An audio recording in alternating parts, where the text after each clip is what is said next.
कन्या राशि वाले व्यक्तियों के लिए 21 से लेकर 27 जुलाई तक का यह सप्ताह किसी चमत्कार से कम नहीं है, क्योंकि अधिकतर ग्रह आपको बहुत ही उत्तम और अच्छे फल प्रदान कर रहे हैं। हालांकि मंगल आपके लिए 12th हाउस से ट्रांजिट करके थोड़ी दिक्कत या परेशानी देगा, लेकिन सार रूप में कहूं तो यह सप्ताह आपके लिए चमत्कार वाला होगा, यानी कि जीवन में आप चमत्कारों को देखोगे, क्योंकि अधिकतर ग्रह आपको उत्तम फल प्रदान करेंगे। लेकिन यह जो साप्ताहिक राशिफल मैं आपको बताने जा रहा हूं, यह केवल आपकी राशि के आधार पर नहीं है, बल्कि नक्षत्र के आधार पर भी है।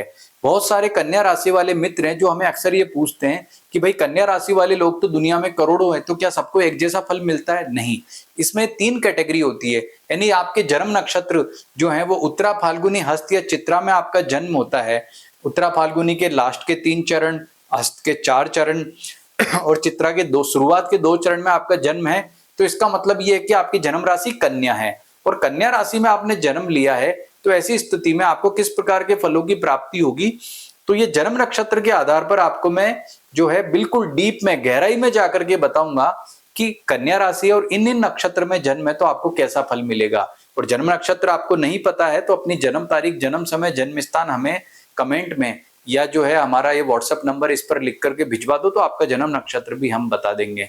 तो इस वीडियो में आपको बताऊंगा कि आपकी राशि और नक्षत्र के आधार पर आपको कैसे फल मिलेंगे, और ये चमत्कारिक फल आपको किस रूप में कैसे मिलेंगे उसका भी विस्तार से यहाँ चर्चा करेंगे। और वो छोटी छोटी टिप्स भी आपको बताऊंगा जिससे आपको निश्चित रूप से एक अच्छा जो है फल यहाँ प्राप्त हो। तो पूरा राशिफल जरूर देखना है, और अभी तक आपने हमारे चैनल जो है इसको सब्सक्राइब नहीं किया तो जरूर कर लीजिए। शुरुआत करते हैं स्वास्थ्य से। स्वास्थ्य का मामला यहाँ काफी पॉजिटिव दिखाई देता है, अच्छा दिखाई देता है, क्योंकि बुध आपके 11वें भाव से ट्रांजिट करके उत्तम फल प्रदान कर रहा है। लेकिन एक बात का ध्यान रखें, बुध वक्री हो चुका है और अस्त भी हो रहा है। देखो 24 जुलाई को अस्त हो रहा है, तो उसका अस्त होना और वक्री होना आपके लिए उत्तम नहीं है, क्योंकि इससे क्या होगा, बुध कमजोर होगा, और बुध कमजोर होगा तो अच्छे फल नहीं दे पाएगा। कहने का तात्पर्य कि इस दृष्टिकोण से आपका आत्मविश्वास इससे कमजोर पड़ेगा। बाकी आपका जो आपकी रेजिस्टेंस पावर है, रोग प्रतिरोधक क्षमता, वो अच्छी रहेगी, उसमें कहीं कोई समस्या नहीं है। लेकिन आत्मविश्वास पहले जैसा नहीं रह पाएगा, तो उसकी वजह से क्या होगा, आपको मेंटल टेंशन यानी मानसिक समस्याएं दिक्कत रह सकती हैं। और यहाँ पर आप ये जो अपना चार्ट देखिए, इसमें जो मैंने लिखा है कि उत्तरा फाल्गुनी नक्षत्र में जिन व्यक्तियों का जन्म है उनके लिए सप्ताह दिक्कत या परेशानी वाला ज्यादा रहेगा। हेल्थ के इश्यूज भी दिक्कत दे सकते हैं। कारण क्या है कि उत्तरा फाल्गुनी नक्षत्र में मंगल का जो है ट्रांजिट होने वाला है, गोचर होने वाला है। कब? इस सप्ताह के उत्तरार्ध में, यानी कि पूर्वार्ध का समय आपके लिए फिर भी ठीक है।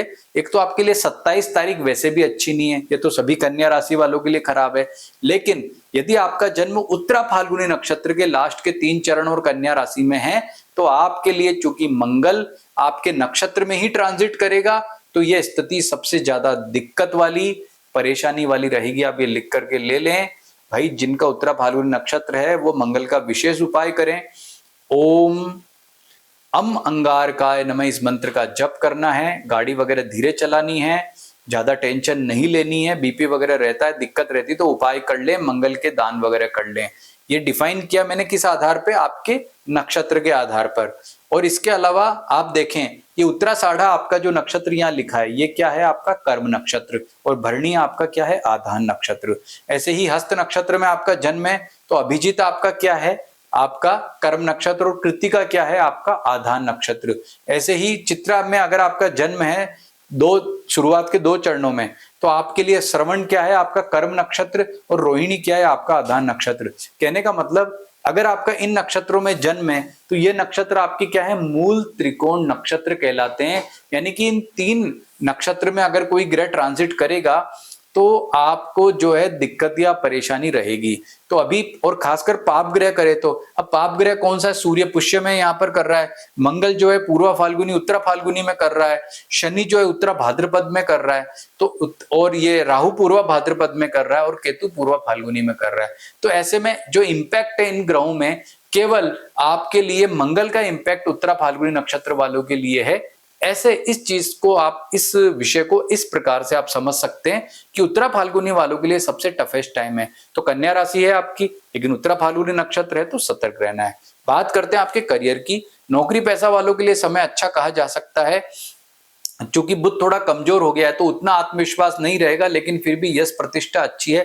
काम के प्रति पूरा डेडिकेशन रखना होगा, लापरवाही नहीं करनी होगी। कारण क्या है कि आपका जो बुध है वो कहीं ना कहीं थोड़ा सा कमजोर पड़ा है, तो उसको अनुकूल करने के लिए भगवान गणपति की आराधना करें। ओम गम गणपते नमः मंत्र का जप करें, ओम बुम बुद्धाय नमः मंत्र का जप करें। इससे आपको बहुत ही श्रेष्ठ और अच्छे फलों की प्राप्ति होगी और आपका समय उत्तम फल वाला रहेगा।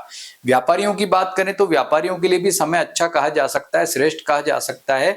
व्यापारियों को अच्छे लाभ की प्राप्ति होगी, क्योंकि मैंने जैसे लिखा जीवन में चमत्कार होगा, तो ये चमत्कार आपको हर जगह हर जो है क्षेत्र में देखने को मिलेगा।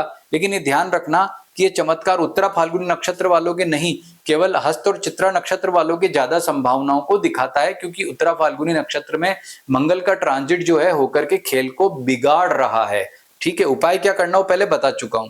तो कहने का मतलब ये कि व्यापारियों के लिए समय अच्छा है। व्यापार में कुछ नया करना चाहते हो, व्यापार को आगे बढ़ाना चाहते हो, कोई बड़ा डिसीजन लेना चाहते हो, व्यापारिक लाभ, इन सभी दृष्टिकोण से आपके लिए समय श्रेष्ठ कहा जा सकता है। अब बात करते हैं आपके पारिवारिक सुख के बारे में। तो पारिवारिक सुख के दृष्टिकोण से देखें तो आपके लिए समय जो है काफी अनुकूल बना हुआ है। आपको अपने माता का, पिता का, सभी का एक अच्छा सपोर्ट यह मिल रहा है और इससे आपके जीवन में एक अच्छी उन्नति आप प्राप्त करोगे। आपका श्रेष्ठ समय रहेगा, यानी पारिवारिक दृष्टिकोण से समय उत्तम फल वाला रहेगा। और हस्त और चित्रा नक्षत्र वालों को ये जो पारिवारिक सुख है ये बेहतरीन तरीके से प्राप्त होगा। ऐसे ही आपके वैवाहिक सुख की बात करें तो वैवाहिक सुख के मामले में भी ये जो सप्ताह है आपके लिए अच्छा कहा जा सकता है। ये जो मैंने जीवन में चमत्कार होगा लिखा है, इसीलिए लिखा है क्योंकि सोमवार से लेकर शनिवार तक आपका समय श्रेष्ठ और उत्तम फल वाला रहेगा और आपको बहुत ही अच्छे फलों की प्राप्ति होगी, यानी कि आपके लिए समय श्रेष्ठ है। और ज्यादा श्रेष्ठ किसके लिए? हस्त और चित्रा जिनका नक्षत्र है उनके लिए ज्यादा अच्छा है। अब बात करते हैं आपके आर्थिक मामले में। तो आर्थिक मामले में शुक्र पहले नवम भाव में रहेगा, बाद में दसम भाव में जाएगा। तो नवम और दसम दोनों ही भाव में शुक्र के अच्छे फल प्राप्त होते हैं। तो भाग्य की बात करें तो वो भी श्रेष्ठ फल है और आपका फाइनेंस वो भी अच्छा है। यानी कि जीवन में चमत्कार वाली जो मैं बात कर रहा हूँ वो इसीलिए कर रहा हूँ क्योंकि शुक्र आपको शानदार तरीके से फल प्रदान कर रहा है। और इस फल को और ज्यादा बेटर करने के लिए माँ लक्ष्मी की आराधना करेंगे, भगवान गणपति की आराधना करेंगे तो आपको और अच्छे और श्रेष्ठता के साथ फलों की प्राप्ति होगी और जीवन आपका श्रेष्ठ फल वाला रहेगा। विद्यार्थियों की बात करें तो विद्यार्थियों के लिए समय जो है वो अच्छा है, मतलब आपका आत्मविश्वास बेटर रहेगा। इस सप्ताह कोई एग्जाम्स वगैरह रहेंगे तो उसमें आपका जो है कंसंट्रेशन बेटर रहेगा, भाग्य के भी सहारा मिलेगा, तो सफलता के अच्छे योग आपके दिखाई देते हैं। लेकिन अगर आपका जन्म उत्तरा फाल्गुनी नक्षत्र में हुआ है तो आपको ज्यादा मेहनत करने की जरूरत रहेगी, उपाय ज्यादा आप करें और जल्दबाजी आपको नहीं दिखानी है। भाग्य की बात करें तो भाग्य आपका श्रेष्ठ है, उत्तम फल प्रदान कर रहा है और सप्ताह की शुरुआत में तो बहुत ही शानदार फल है। सोमवार, मंगलवार, बुधवार आपके लिए अच्छा है, तो शनिवार तक फल आपके लिए बेटर ही बेटर है। कहने का मतलब जीवन में चमत्कार होगा, यह आपको इस सप्ताह देखने को मिलेगा। अब रेमेडी की बात करें तो रेमेडी के दृष्टिकोण से एक तो ओम अम अंगारकाय नमः, इस मंत्र का जब आपको जरूर करना है क्योंकि कन्या राशि वालों के 12वें घर में जो है गुरु ट्रांजिट मंगल ट्रांजिट कर रहा है और उत्तरा फाल्गुनी नक्षत्र में जो उसका ट्रांजिट होने वाला है। तो दोनों ही यानी इन नक्षत्र वालों को भी और आप सभी को भी मंगल के उपाय जरूर करने हैं, मंगल के दान करने हैं, क्योंकि इस सप्ताह मंगल जो है आपकी राशि यहाँ 12वें घर में रहने के बाद अगले सप्ताह के 28 तारीख को परिवर्तित होगा, तब जाकर के आपको उससे जो है वो छुटकारा मिलने वाला है।